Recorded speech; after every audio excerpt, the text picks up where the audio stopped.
So why don't we kick this off? There are some more people coming in. We'll let them in real time here.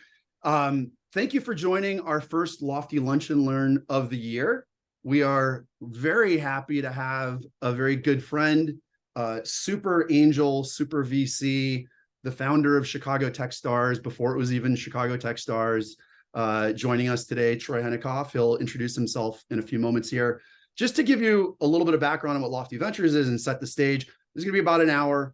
We're going to have some quick intros. Troy and I are going to have a short conversation and discuss some topics around startups and angel investing. And then we're going to go into some Q&A. So if you have thoughts and questions, Spencer will get into a little bit of how we'll format that, but start to think about those now, and we can discuss how you'll ask questions. There is text chat in here. Feel free to get into a conversation on here if you want, ask questions with the community. We're going to have some great people. They're going to be in this group, a mix of Lofty founders, angels, and just other people around the Lofty community. So first of all, I want to thank, we have our first sponsor, which is kind of amazing. This is the first year that we're going to be working with partners as sponsors to help us fund some of the programming and events that we're doing throughout the year. We had our first kickoff event for 2023 just a couple weeks ago, and we're going to be doing those quarterly. So if you missed that, I think we're going to be announcing on this call the time for that. But that was sponsored, and this is sponsored by TSX, the Toronto Stock Exchange. They're our first of what will be hopefully a handful of very strategic sponsors for this year.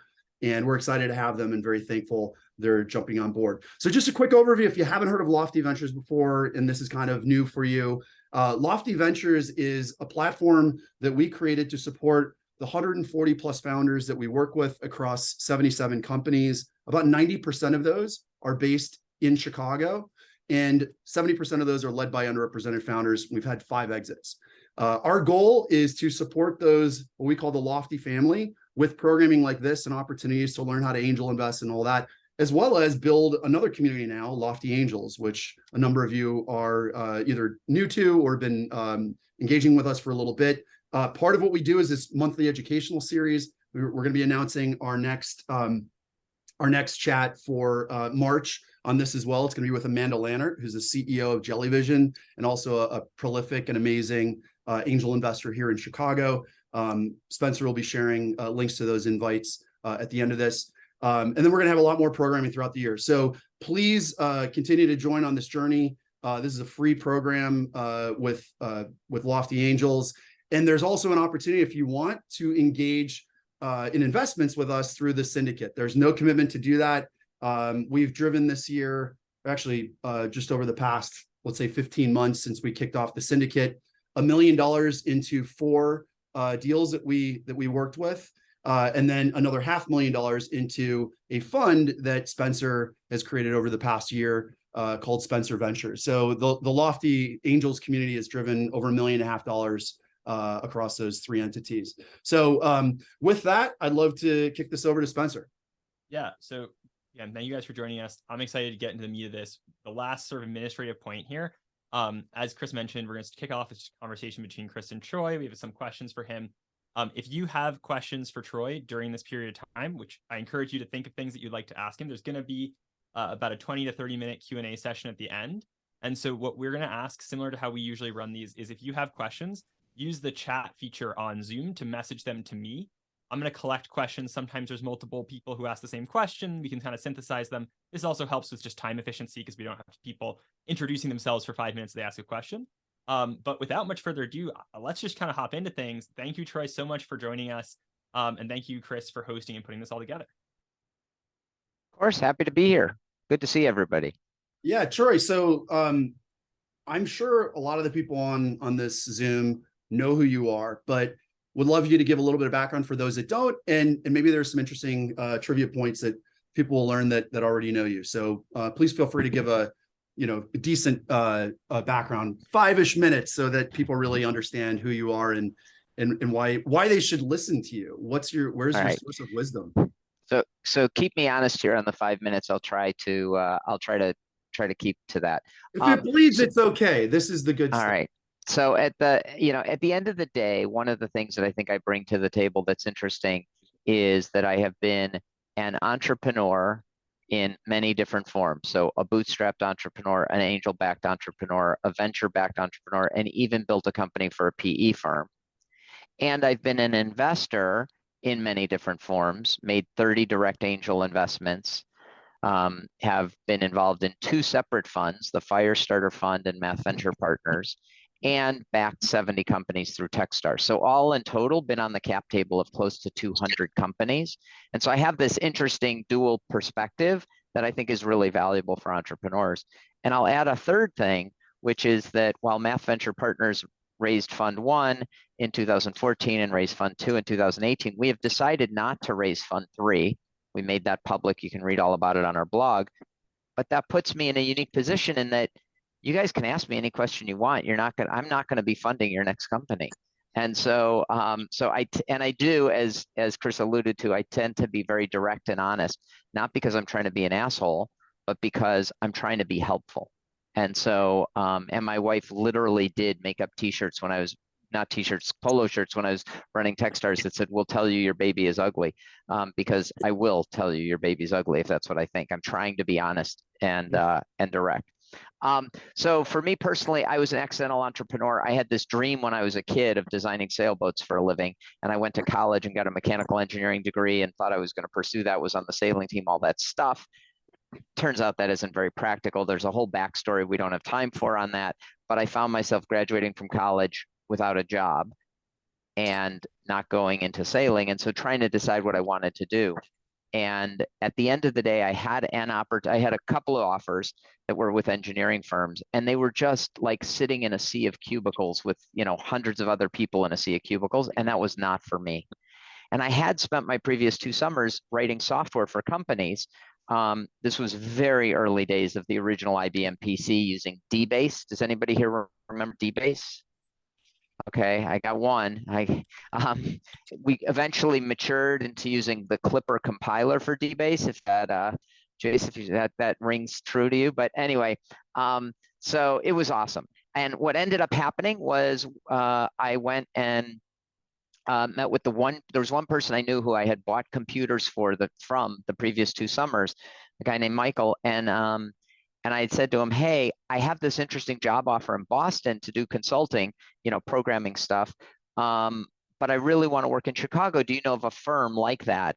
That's a consulting firm, work hard, play hard in Chicago?" And he said, "No, I don't. You should start one." And I laughed out loud on the phone because I don't know anybody who had ever started a company before. This was 1986. It was a long time ago. I didn't know what the word entrepreneur meant. I'll say that again. I did not know what the word entrepreneur meant. When the first time someone used it, I had to go home and look it up in a dictionary because I did not know what it meant. It wasn't part of the lexicon. There was no, Shark Tank on TV. There was no any of this talk. Anyway, he said, "Yeah, no, I'm serious. I've seen you the last 2 summers. I thought I was going to get a consulting gig cleaning up after this dumb college kid. And you have 2 referenceable customers. And my company is growing. I now have 4 employees. I need a new accounting system. I'll be your first customer." So I was like, that's kind of cool. So I went back to my college room and I thought about it, and I decided I was going to do this thing. And so then like 4 months later, I went and knocked on Michael's door and he said, "Hey, Troy, what are you doing here?" And I said, "Well, I'm here to talk about your new accounting system." And he says, "Oh, you mean the one I just bought, the Unix-based system?" And I'd lost my first customer before I was even in business because I didn't know things like you're supposed to confirm and follow up or have a letter of intent, or I just figured he said I could write a system. I'll show up in 4 months and tell him I'm ready. But that didn't deter me, and I decided to go after it anyway. So the first company was custom software development. As Michael's company grew, he would have people calling him saying, "I need a computer system." They didn't understand software, hardware. He'd say, "I'll sell you the hardware. I've got a great guy who can write custom software for you." And within 6 years, we had written software for people like, we had Hyatt Hotels worldwide purchasing system. We had software in every hotel in the world, every Hyatt hotel in the world. And they were FedExing diskettes between them to get data between them because there was no internet. We had done work for Abbott Labs, McDonald's. His little hardware distribution company or hardware sales company had grown to the point where at that point they'd actually gone public. It was Michael Krasny and CDW, originally called MPK Computing. So we wrote a lot of software for CDW as they were growing up. We wrote all their sales utilities and tools and a bunch of back-end stuff. was a great journey. Sold that company, ended up doing a bunch of things around software. So always bridging the gap between business and software. So I felt like I could talk technical to the software engineers, but I could also understand business with the business people. And that was something unique that I brought to the table. And so ran a publishing company, ran a data company. And then it was about 20 years ago, 2003, that I decided I really wanted to help other entrepreneurs. And that started with teaching entrepreneurship at Northwestern. So I created a class for the VIP program and started teaching there. Some of my students who were there went through Techstars in Boulder, Colorado in 2009. I had no idea what Techstars was, but I went out there and I learned about it, and I was a mentor, and I saw demo day and all this amazing work that was going on. And that year, Techstars was very young. They had 10 companies in the Boulder program. They just opened the Boston program, and they had 9 companies there. Of the 19 companies, 5 were from Chicago. Chicago rocks. We're 1% of the US population, but we were over 25% of the Techstars population. Except all of those 5 companies left Chicago to run their company, and they didn't come back. And so there was a handful of us that was there in Boulder on demo day, August 6, 2009, that said, we got to do this in Chicago. So we reached out to Techstars and said, hey, will you open Chicago?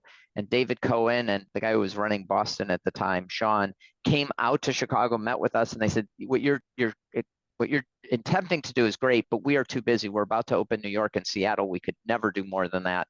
But we'll help you with our best practices. We'll share documents. We'll give first. We'll help you. No expectation of return. And so we ended up starting what we called Accelerate Labs. We launched it about 7 months later in 2010. Was Accelerate Labs' first year. We had an amazing demo day at the House of Blues 2010. If any of you were there, it was knockout. And then we ran as Accelerate Labs for 2 more years, total of 3. And then Techstars approached us after they saw what was going on in Chicago with the opening of 1871. And they said, hey, we really want to have a presence in Chicago, but we don't want to compete with you. Will you become Techstars Chicago? So we changed the name on the door, became Techstars Chicago. It's still obviously running today. Neil's doing an amazing job with it. I ran that for 7 years. In 2014, before my run at Techstars was over, my partner, Mark Ackler, as Chris alluded to, and I saw an opportunity to help more companies with more capital. So we raised a fund, Math Venture Partners. I have continued to teach throughout this. I teach at Kellogg now 1 quarter a year, new venture launch. And along the way made 30 direct angel investments. So I think what you should walk away from that is, and I didn't give you details on all the companies, but I've operated a bunch of companies. I think of myself as an entrepreneur first. I think of myself as an operator and have a lot of empathy for the entrepreneurs here. But at the same time, I've also been on the investing side and understand how investing works, both from an angel perspective and from a venture perspective. I guess I understand how it works from PE too, but I want nothing to do with that. So anyway, that's the quickest I could do the background, Chris. That first of all, that's awesome. I even learned some new little interesting tidbits in there too about your background, and I feel like I know you pretty well. So thanks for that, Troy. First of all, you said something at the end that I really want to highlight, and one of the things that we're really excited about and proud of that we're championing with the Lofty community, our Lofty family, the founders, and helping them learn angel is getting them to understand both sides of the table earlier in their career. Because it's not just about, I mean, selfishly, the reason that I'm really excited about building this angel community is I like to be a first check angel. I want to come in and write the first check, whether that's 10,000 or on the top of the range, 100,000 that I'll typically write. I don't want to be the last check. And I'm not going to be closing a $500,000 round. I need to pass the ball. So I need more angels to write with me. And so that's my big motivation. But what we realized when we kicked off the syndicate was we could use that as a vehicle to help our founders learn earlier by killing carry and dropping the minimum down to $1,000, which makes it very approachable. So now we've had a lot of our founders that are starting to learn angel investing much, much earlier in their career. And to give everyone a little bit of context, I did my first angel investment when I was 23 in 1998. That's over half my life ago. I'm 47 now, 25 years ago. So it takes a long time. You need reps, et cetera. And so that's one of the things that I'm really excited about us enabling. And Troy highlighted that. And I think that that's super valuable the earlier you can get that in your career. I don't know, Troy, if you have any comment about that. Yeah, no, I think it's awesome. And one of the things I think we're going to talk about is some advice on angel investing. And because I don't like to bury the headline, you know, one of the things that I believe firmly, and it was a piece of advice that I was given by Brad Feld when I first started angel investing about 15 years ago, was you have to have a portfolio. You have to have a minimum of 10 investments. And so if you're making direct angel investments, even if they're on the small end, the smallest side is usually about 10K. That means, to really start an angel investing, you have to have $100,000 available. And not a lot of people have $100,000 that they can just throw at angel investing. That's a lot of money. And so by your opening this up through the Lofty Syndicate and allowing people to invest as little as $1,000, well, wait a minute.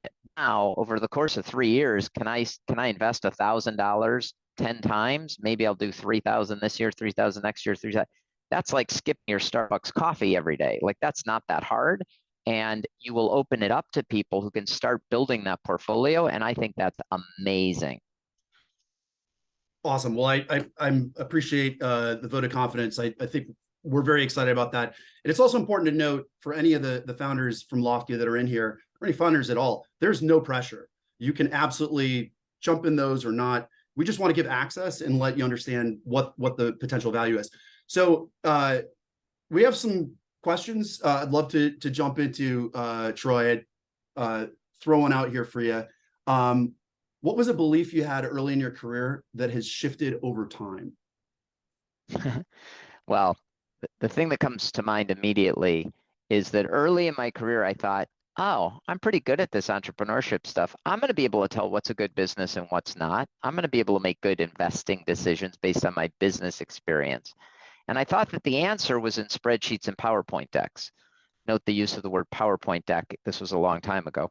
But anyway, that I really did. I thought, like, I'm a smart guy. I'm going to be able to figure this out. And it turns out that that was not true at all, for a couple of reasons, a bunch of reasons. But the most important one that I did not understand when I first started is how important the humans are in this equation, especially when you're talking about early stage. And so the way I like to think about it is there is a continuum for investing. And at one end is investing in publicly traded companies. And you can make decisions about investing in publicly traded companies based on the spreadsheets. Lots of people do it, hedge funds do it, et cetera. Use whatever formula you want. You can do your trailing 90-day average, all moving average, all that crazy stuff. But there are numbers that will indicate what's going to be a good investment or not good investment, or theories about numbers, what's going to be a good investment or not good investment in publicly traded companies. And it's perfectly reasonable for you to invest in a publicly traded company without ever having met the CEO.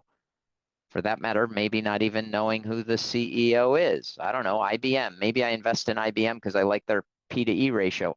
I have no idea who the IBM CEO is today. Does anybody on this call know who the IBM CEO is? Think about that. Like, I don't have any idea. I know it was a woman at one point, but I think she left. I have no idea.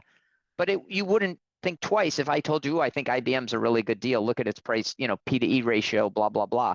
That would be a reasonable thing to do. At the other end of the spectrum is your earliest stage startup. Maybe there aren't numbers yet. Maybe it's pre-product. Maybe it's pre-revenue. What numbers are you going to use to decide whether it's a good investment or not? And I used to think, well, it's all about the business plan and the spreadsheets, forward-looking spreadsheets, financial model, and the PowerPoint. But it turns out that I think it was Steve Blank who said no business plan ever survives its first interaction with a real customer. So the plan's going to change, and we learn this a lot through Techstars and Accelerate. The plan is going to change. Roughly a third of the companies in the 90-day program that we were running pivoted, right? If they pivoted in 90 days, a third of them, imagine how many pivot in the first year, year and a half, et cetera. And so it's ridiculous for you to make a decision based on the plan if you know the plan is going to change. So what's the constant? The constant is the humans. And what I've learned is that the earlier stage it is, the more dependent it is on the humans. And as an angel investor, I've even made investments just because of the humans, where there's one that I made recently. By the way, we weren't able to make angel investments while we were running Math Venture Partners because we're not making new investments. That opportunity is opened again. But anyway, there's one I made recently where I sat down with the founder whose numbers were upside down. Literally, like CAC was bigger than lifetime value. And if you know, those of you who know me know that I'm a very numbers driven person, and that's crazy. And I said to the founder, listen, I know your numbers are upside down. You know that I know your numbers are upside down, but I have confidence in you. You're going to figure it out. And so I made a tiny little angel investment, more because I wanted to work with that founder and help that founder than necessarily I think it's going to have this amazing return, but you're betting on the people. And so I have thrown out. So now if you take this, and this is really important, if you take this to its next logical extension, if you can't judge an early stage venture based on the spreadsheets and the PowerPoint decks, then why would you as a founder ever send an investor a PowerPoint deck and a spreadsheet without meeting them face to face? Because it's really easy for them to say no to the deck, never having met you. It's really hard for them to say no to you as a human if you are scrappy, have good answers, smart, intelligent. And this is why I always coach our founders that you don't just send the deck blindly. You can send a teaser, a one-page teaser to get their attention, but they've got to meet you in order to make a decision about whether or not they could invest. Like fundamentally, how could I ever decide if I wanted to invest in an early stage venture or not without meeting the founder? And so I will never ask you for the deck and say yes or no based on the deck. I'll want to meet the founders. So that's all really valuable. I won't get into the details, but I'm in the same boat. I wish I knew way back when what I know now, which is when you're writing first checks into startups, everything is going to change but the founder and co-founders. So 90+% of what you're diligencing is actually the founders themselves. It's all about the humans. It's all about the humans. And when I first saw Tavala, which was basically an idea on a napkin, I said, this screams runaway. It's got a hardware component and a perishable food service, and it's basically an idea on a napkin. No way. But if they figure it out, I'm going to be their biggest customer because I need this in my life. And they did. And of course they did, because David is incredible. And that was the part that I didn't really realize. I should have said, well, sounds interesting, but really hard. Let me meet the founder. And if I would have met the founder, I would have fallen in love and I would have invested then instead of at the B round at a whatever, tens of millions of dollars. And by the way, Chris, I made that same mistake because I did meet David pretty early. He applied to Techstars, I want to say 2013 maybe. And we had a bias towards software companies and not hardware. But we said no to his original version, which was very different than the current oven. Maestro, But by the way, today I'm a huge fan and customer of Tavala. I have 2 of them and preach about it all the time. I love the product. And Spencer, and actually to this point, before I get into the next question, I washed my hair this morning with a Lofty company.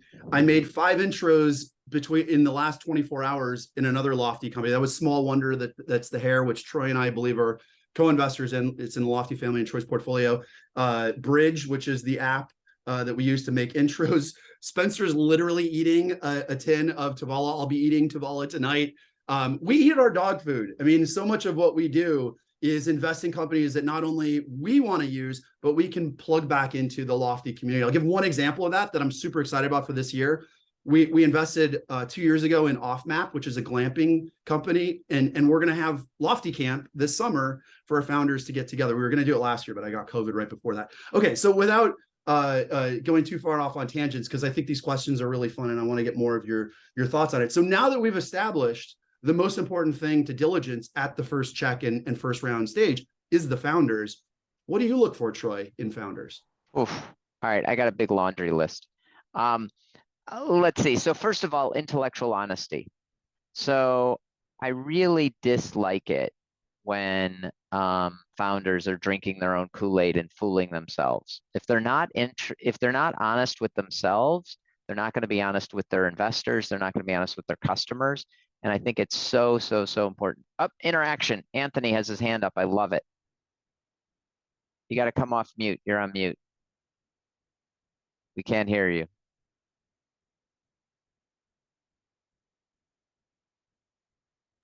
Why don't we let's hold I'll keep going, and when Anthony figures out how to come off mute, hold the questions. We'll do it at the end. so that we keep the flow, because when you don't want to get in the way of All this. right, that's fine. Text your question to Spencer if you would. We can't hear you. You're still on mute. All right. So intellectual honesty is number one, and it is so important. And that's what that shirt about "we'll tell you your baby is ugly" is all about. Is about intellectual honesty. I try to be intellectually honest with the founders I work with.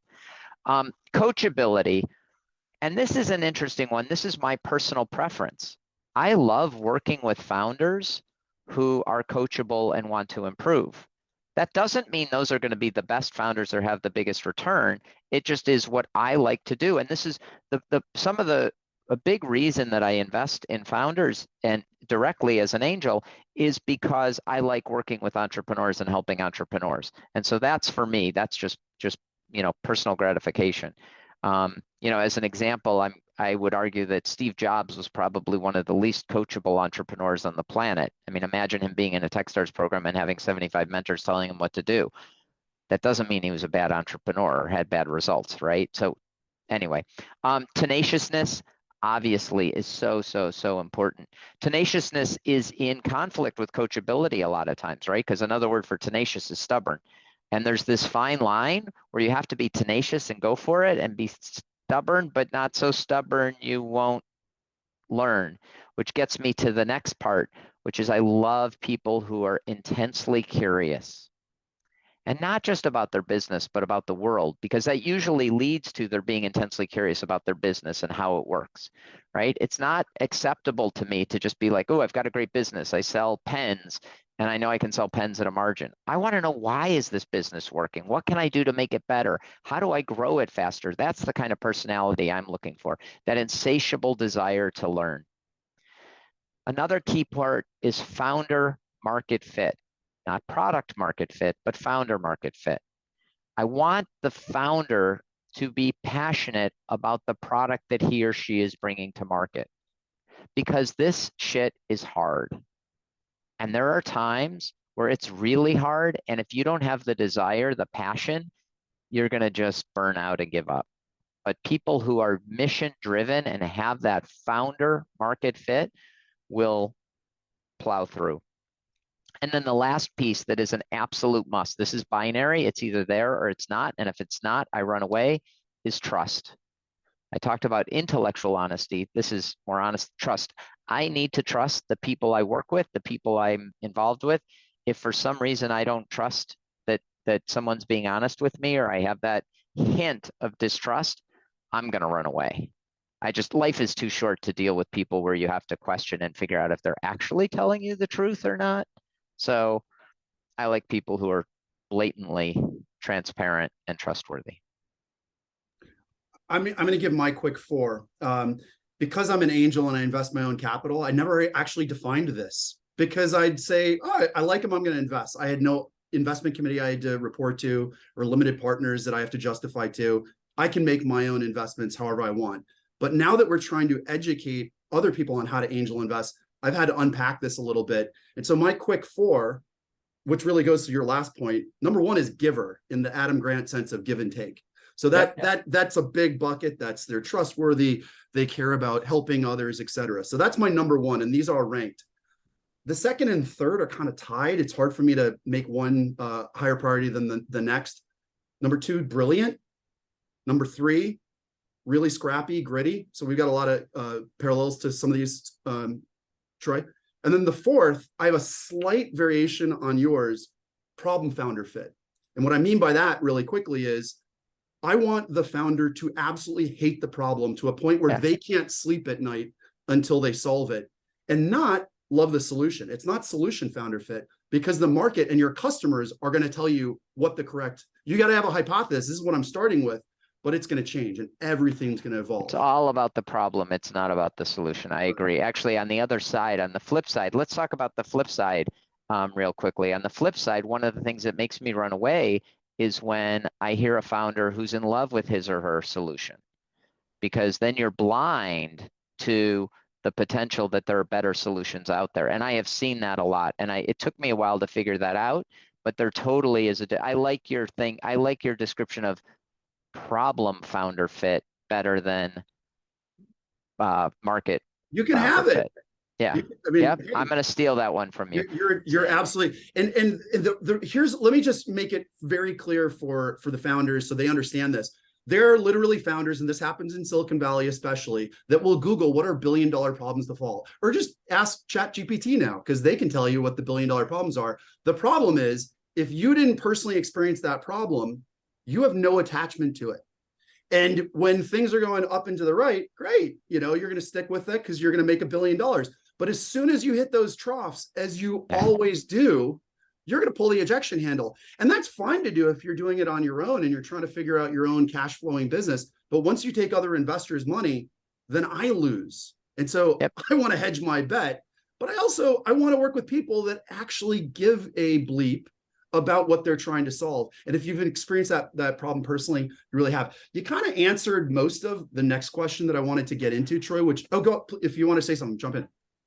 Well, I was going to finish up with the things that caused me to not like them, which is the other side of the coin. And we talked about people who are too in love with their solution, drinking their own Kool-Aid, which is sort of the opposite of intellectual honesty, right? We talked about trust. Lie to me once and I'm done. Like, it's fine if you're doing a presentation and I ask you a question you don't know the answer to. It is appropriate to say, that's a great question. I'm not sure. Let me research it and get back to you. It now gives you an excuse to get back to me in email or phone or text or whatever shortly. It's great, but don't make shit up. Don't. That trust is so important. And I'm definitely turned off by people who have huge egos. It's just me. And again, like, giver is a great bucket for all those things to me, because I think givers tend to not have giant egos, or at least flaunt them, and trust and all that. So we're pretty aligned there. Last question, but before I get to it, just a reminder: if you have questions, hopefully you've been thinking of some questions, please message them directly to Spencer on the text chat, and we'll get to those right after this last question. We'll start jumping into Q&A. And when Spencer asks your question, also feel free, if you want to sort of a little bit of back and forth on the answer that Troy gives, that's fine. So last question, Troy, I really like this. How is looking at early stage companies at Techstars similar and or different from when you're looking at companies at Math as more of a venture and a little bit later stage? Well, so Techstars is looking at making decisions much earlier in the business life cycle, right? And so many times we were having to do it before there's any proof points or revenue, or we couldn't, customers even. And so it just accentuates the earlier statement, which if you don't have proof points, if you don't have revenue, if you don't have numbers, it's got to be about the humans. And so what I learned over time, and it definitely took a little bit of time, because again, I was sucked into believing the spreadsheets and the PowerPoint decks early on. What I learned is, at the end of the day, especially when you go that early, it is 100% about the humans, and really the business is secondary. And so if you think about this continuum between the publicly traded company where you're making decisions on spreadsheets and the earliest stage startup going into Techstars where it's about the humans, there's a continuum. And if you're investing in Series A, you can listen to the spreadsheets, but you still need to care about the management team. If you're, when you're doing private equity, a lot of times they're taking that business and they're replacing part of the management team, right? They're buying the ongoing. Once it's publicly traded IPO, it's all about the business itself. And so I think it's just a continuation of that continuum. So I think that's a great answer. We're going to start transitioning. I just want to say one thing too about this. I think the reason that I've gravitated into really early first check angel investing is because my superpower has just always been reading people quickly and getting a good feel for people. And as an angel, by the way, you have to get a quick read. You can't write a $10,000 or $25,000 check into a company and expect to spend hours upon hours upon hours with a founder and waste their time. And then worst case scenario, you don't even invest. So if you're writing bigger checks, you get more time for diligence and all that. So one of the skills you're going to have to build and one of the muscles you're going to have to really work on is, how do I get the best read I can from the least amount of time with the founder? Because one of the major rules of being an angel investor is do no harm. And you can create a lot of harm by just distracting founders before you even write that check. So anyway, with that, So, I'm gonna. so Chris, I don't know how many questions we have, Spencer, in the queue, but I have a question that I think segues this, but feel free to jump in here. there's one more thing I want to do. So Chris, you talked about having givers. So I feel like I can't come to a meeting like this without giving. And I know that this is supposed to be about angel investing. And so there's one more thing I want to address, which I think is really important, especially for people who are first getting into angel investing. And this is when I think about, when people ask me all the time, I'm getting in angel investing, what should I think about? Here are a couple of bullet points that I just jotted down because I expected you to ask me this question. The first and most important is you need to define success for your angel investing. Why are you angel investing, right? And so I wrote 28 checks directly into companies before I started Math Venture Partners. And I really, at that point, thought it was about making investments, learning, and and I was really concerned about the return I make on those investments. Now, post math, when I'm starting to think about angel investing, I'm thinking about it totally differently. And for me, and I don't want this to come off wrong, it's not so much about how much money can I make, but it's more about what great entrepreneurs can I work with and who can I help the most. And it's not with my money because I can't write that big of a check, but who can I help the most with my time and with advice? And at Math, we always talked about our engagement with entrepreneurs was like the volume dial on a stereo that the entrepreneur controlled. If they wanted more, they turned it to the right. If they wanted less, they turned it to the left. And it's really important that you do that. I had a call this morning with someone who, I don't know how he got my name, but who was trying to sell me on the idea that he was an advisor to startups and that he was going to earn equity for doing advising to startups. And he had all this value to add and that aligned their interests because he only made money when they made money. And then I started asking about it, his experience. And basically he had worked at Home Depot before he had become an advisor to startups. Now he had done some sort of entrepreneurial thing at Home Depot, but I wasn't buying the bullshit. He was just going to get in the way. And he was charging entrepreneurs, which I'm much against. So anyway, so define success. Why are you doing the angel investing? And then you have to think about it. Like, am I trying to make money? Am I trying to get involved? Am I trying to help entrepreneurs, et cetera? The second thing that I mentioned earlier, and it's so important, I'm going to mention it a second time, is that you have to have a portfolio of investments. Whether your goal is to make money, you definitely need a portfolio of investments because a bunch are going to be zeros, right? Or your goal is to engage with the community, you need a bunch of investments. Or your goal is to help a bunch of entrepreneurs, you need a bunch of investments. And I think 10 is the minimum. It's sort of arbitrary. It's a nice round number, but take whatever you have available to invest over the next 3 years and divide by 10. And what's great is that places like Lofty are now making this accessible to almost everyone. So you can sometimes make investments as small as $1,000 directly through a Lofty syndicate. And then the last thing is when you're selecting, and this is another one I stole from Brad Feld, he talked about how every meeting with the entrepreneur has to be better than the meeting before and has to be better than the meeting before. And there are many times where I'll meet an entrepreneur and get really excited. And then after spending more time with him or her, realize, this is getting kind of old. Like, you need to have chemistry with those entrepreneurs and you want each successive interaction to be better than the last, because that's a trend line. We're always, as investors, we're looking for trends, not lines, not points. And I think that's a really great filter for, like, am I going to want to work with this person 2 years from now, 5 years from now? All right, now I'll shut up. Okay, those are awesome. And I have to say, probably 8 years ago, when I just got back to Chicago, like maybe 2 years into coming back to Chicago, I went to an angel boot camp that Troy gave and some other, Jessica Yagan and Tasha Seitz and a couple other people from Impact Engine at 1871. And the thing that I remember the most from that, the thing that stuck out the most is, what is your why? Because there is a decent chance you're going to lose all your capital. It's not and actually a big part of why my thesis is Chicago Founders is because we build companies that have real revenue and customers. And anyway, that's another theory that, or another topic, but the why I think also needs to include, it's fun. If you're doing this and you don't like it and you hate it, and it's like creating stress for you, then don't do this. There's a lot of things you can do with your time and your money. If you're doing this and you're not part of the why isn't you enjoy it. As Troy said, he wants to work with great entrepreneurs. He wants to help them and learn. And like, that's really important. So make sure that you're finding joy in this and really anything you're doing. So anyway, I'm going to stop. Spencer, please jump in. No, this has been a great conversation, and every time Troy talks, I feel like I'm learning stuff too. So it's really great that he's able to join us. One thing, Troy, that I've got a lot of questions on is, so you and Chris both kind of mentioned this concept of like, it's really important, honesty, getting vibes of the founders in one way or another.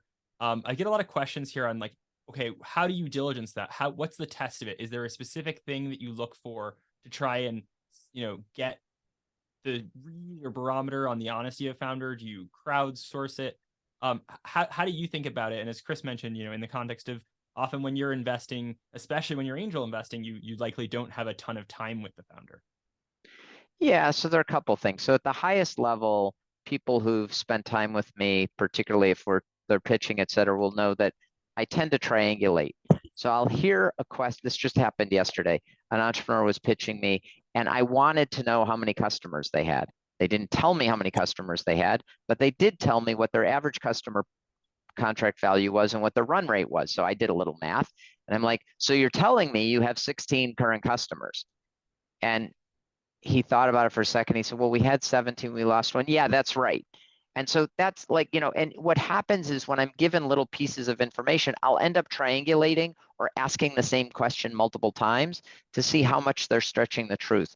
And there are patterns, and I don't know that I can list them all now, but there are trigger words or patterns that I hear when people are talking about their business that you can read between the lines and ask further questions. So things like if they say, oh, my contracted annual revenue, CARR, is such and such. I then have to peel back and say, well, what is the actual annual recurring revenue, ARR, right? Or if someone talks about bookings but doesn't talk about revenue, that's another one. There are a bunch of things. Bookings are a great leading indicator of how the business is going, but it doesn't tell you how it's doing, how it's trending, but it doesn't tell you how it's doing today. And so I tend to just ask a lot of questions and a lot of open-ended questions. There aren't specific tasks I give people or specific questions. This is where a lot of angel investing, it tends to be more art than science. And as Chris said, like Chris is good at reading people.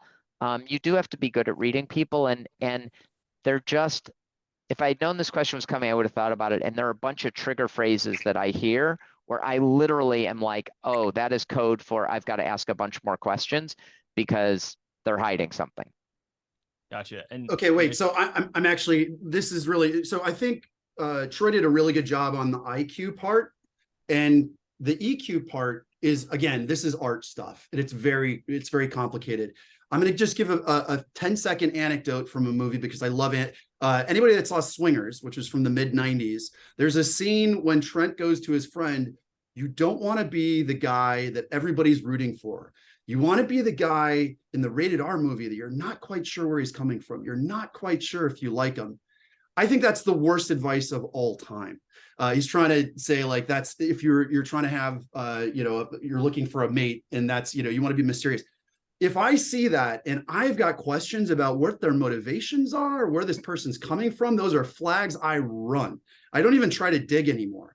If I'm noticing that there are inconsistencies and there's like, that's a big flag. So back to Troy's original point, I want extreme transparency. I want you to tell me all the ugly parts. Your baby's like, all babies are ugly when they're that, like a little ball of mush. Like, don't try to hide that. Show me. Troy and I and Spencer and your peers can help you fix the problems there. But if you try to hide that stuff, that's when I go, I don't know what else they're going to hide, and I got to be out of here. Right. When you say, how's it going? You're like, oh, we're killing it. Like, that's the worst response ever. Right. You could say, well, generally things are going well, but I've got like 5 things that are keeping me up at night. That's an intellectually honest entrepreneur. And now we can dig in on what are those 5 things? How can we help?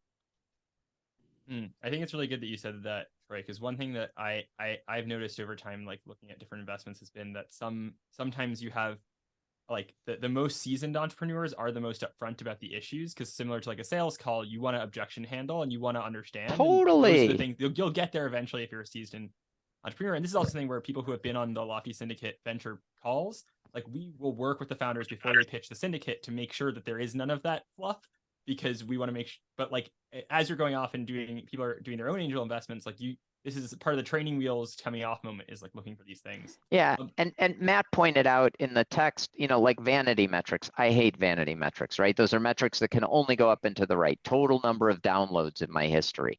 It is meaningless. What I want to know is I want to know how many downloads did you have this week versus how many did you have last week, or how many paying customers. Like, get rid of the vanity metrics. And if you don't know what I'm talking about, look up vanity metrics, and there are whole memes about it. So, well, we do like a good up and to the right graph, but only when it's really telling a true story. correct.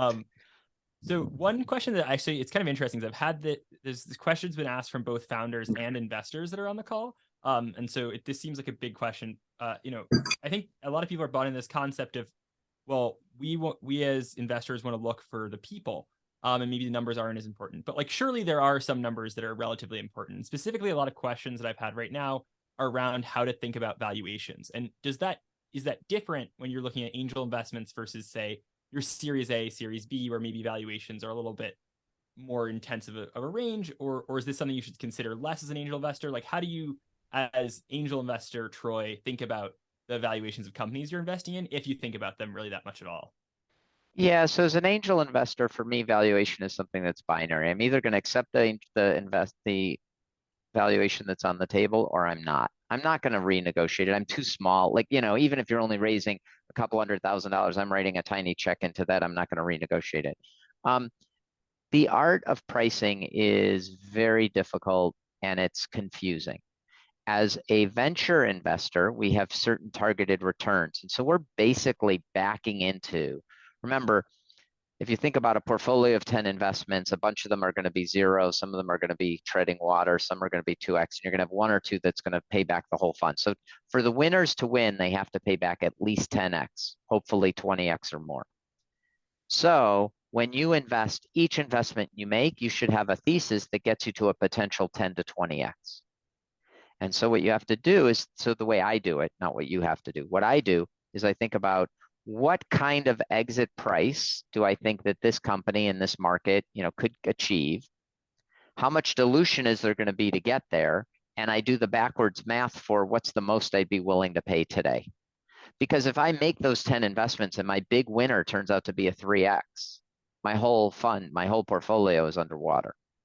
And so it's this backwards crazy calculation.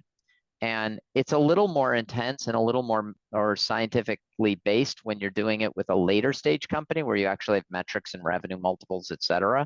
But when you're investing pre-revenue, pre-product, it's, a lot of guesswork. And so valuations are really hard. I will tell you some of the things that I do look for, though, early stage and pre-revenue. At Math, we had this saying that, if we waited until the results showed up in the income statement, the balance sheet, and the cash flow, any investor who knew how to read a spreadsheet could make that same investment we could. But if we were good at finding the early indications of success, the engagement metrics from your early customers who may not even be paying you, right? Then we can identify those that are going to be successful before it shows up on the income statement.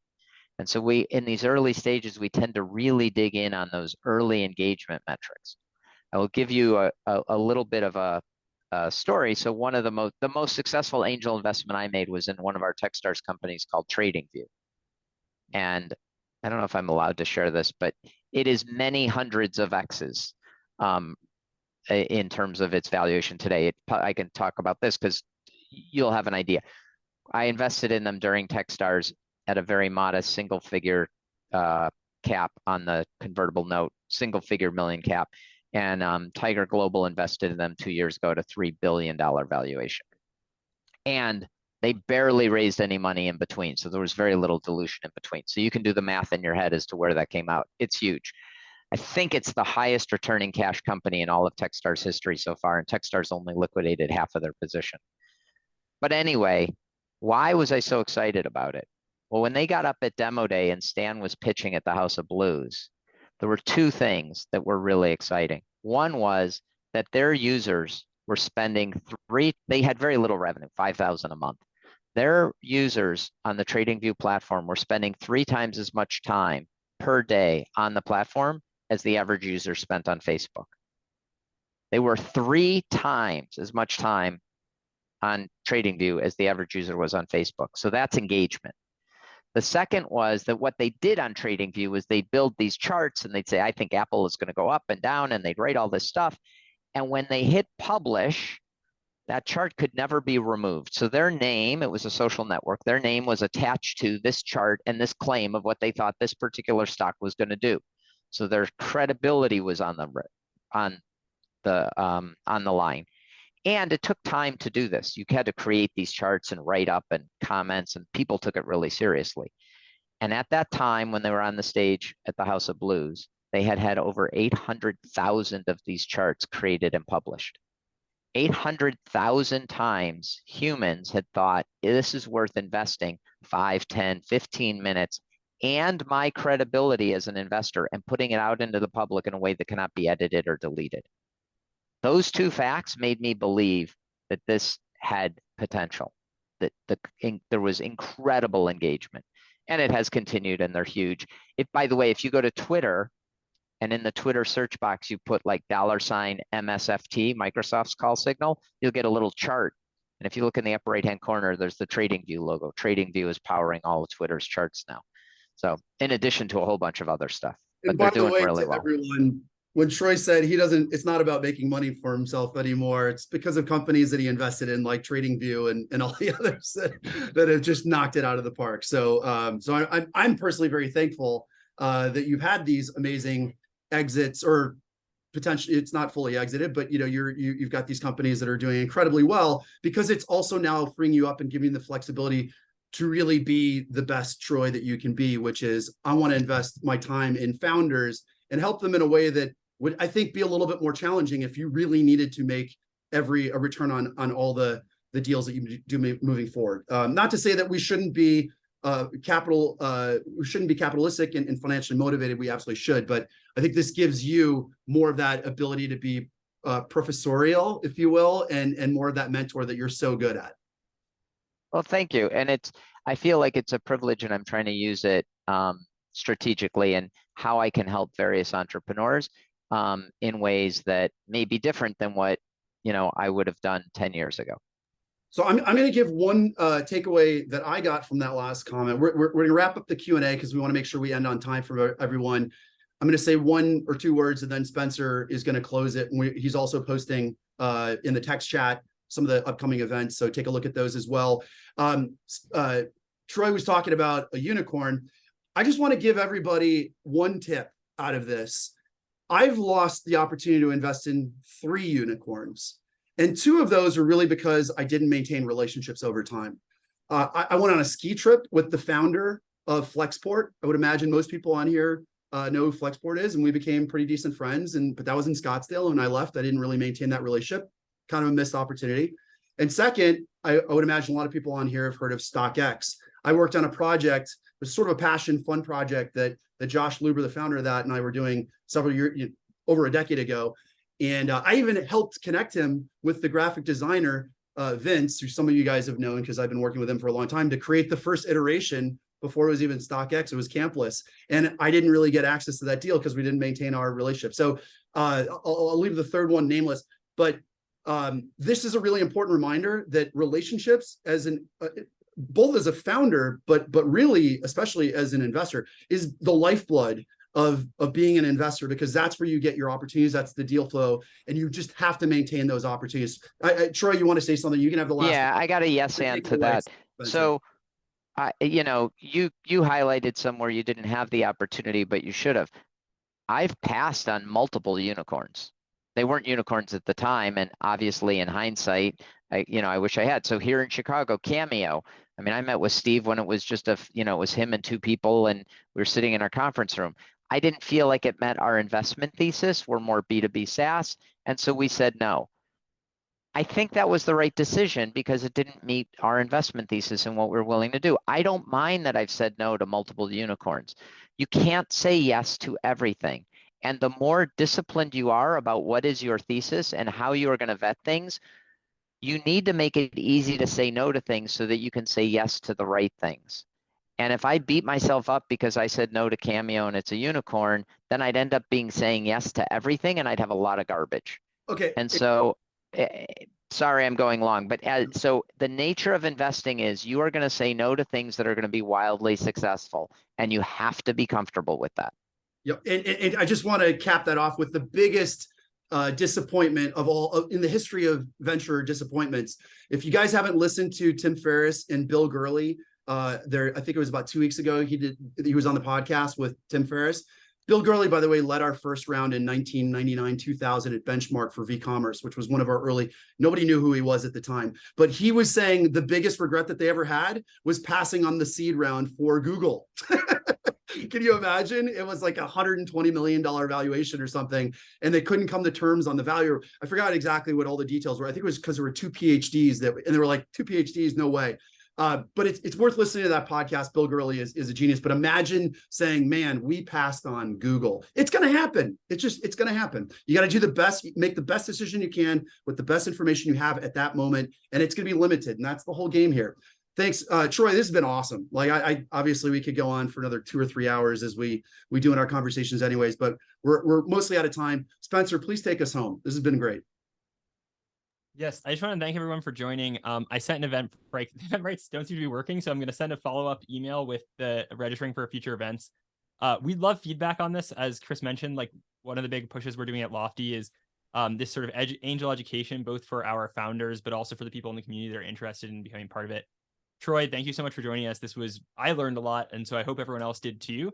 We're going to be doing more of these. We've got one next month with Amanda Lannert, who is the CEO of Jellyvision. She's also an advisor, a lot of really top companies in Chicago. She's awesome. If you guys are interested, that will be circulated. We're also going to do an in-person event. We had our first one of the new year in Chicago a few weeks ago, and we're going to do one next quarter as well. So that's going to be quarterly. And for those of you who have not joined or participated in the Lofty Syndicate, in the email to follow up, I will also be sending some materials. And if you'd like to join us to make some venture investments, and again, we're always open to feedback, but I really wanted to thank everyone who came and joined, and hopefully you guys took as much value from this as we did.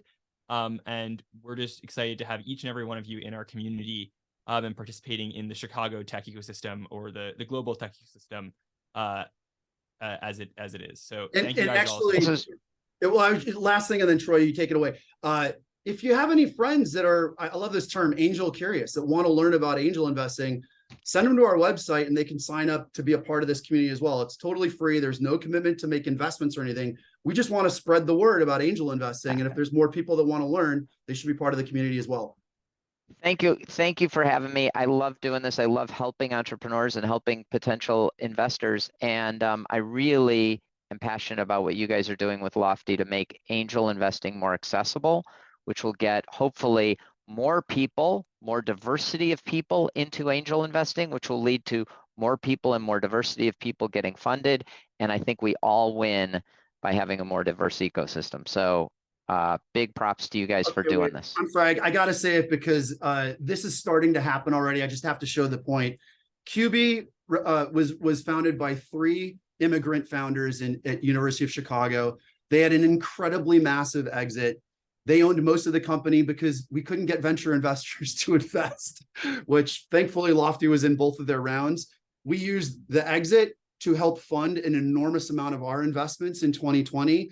But even better, the 3 co-founders are all now investing in the next generation of underrepresented founders in Chicago. And Ryota, who is one of those 3 co-founders, is also our first entrepreneur in residence.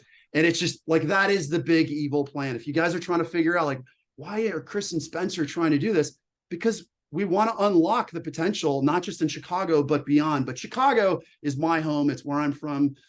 Spencer went to University of Chicago and we care about it. And there's a lot of potential here. There's also a lot of opportunity. And by the way, we don't have a mandate. I haven't signed any pledges or I have investors that I have to report to saying, well, this is why we have to have 70% of our companies led by underrepresented founders, because underrepresented founders are good founders here in Chicago. And that's why we back them. So with that, I think we're going to wrap, unless you had one last thing, Spencer. Are we good? I was just going to say that, I think one thing that we've been really big on is just finding good opportunities. And one of those opportunities is that there's a lot of, startup founders raising at more favorable valuations in the Midwest or in the United States. We've also found really good valuations on Web3 deals, for example. And so there's been a variety of different things, but that's one of the things that we're excited as we continue down our investing journey is to do that along with others. We do a lot of deals, but then we're bringing the ones that we feel most confident into the syndicate or think are most interesting to those invested. So we're just excited to have you guys along on the journey with us, and thank you.